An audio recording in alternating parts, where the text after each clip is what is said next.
les atomes. Rien n'était. Le néant s'étalait dans la nuit. Nul frisson n'annonçait un monde qui commence. Sans forme, sans couleur, sans mouvement, sans bruit.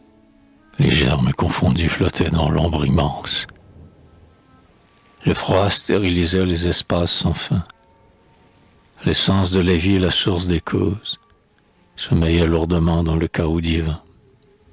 L'âme de Pan nageait dans la vapeur des choses.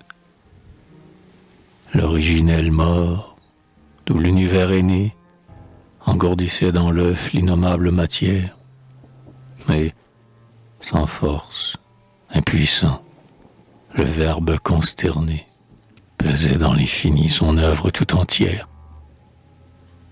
Soudain, sous l'œil de Dieu qui regardait sans but, frémit d'une lueur vague de crépuscule. L'atome vit l'atome. Il bougea, l'amour fut, et du premier baiser naquit la molécule. Or, l'esprit, stupéfait de ces accouplements, qui grouillait dans l'abîme insondé du désordre, vit, dans la profondeur des nouveaux firmaments, d'infimes embryons se chercher et se mordre, plein de lenteur pénible et d'efforts caressants. Les corps erraient, tournaient et s'accrochaient, sans nombre. L'amour inespéré subtilisait leur sens. La lumière naissait des frottements de l'ombre.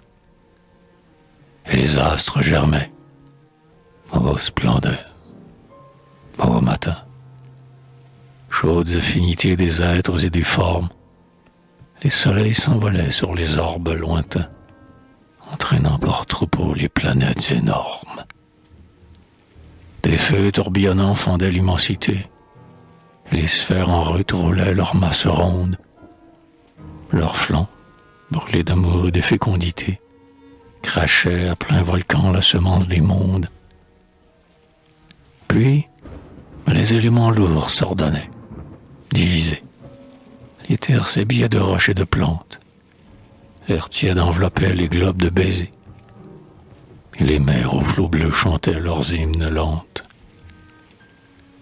C'est alors qu'au milieu du monde épais et brut, debout, fier, et criant l'éternelle victoire, chef-d'œuvre de l'amour, l'être vivant parut.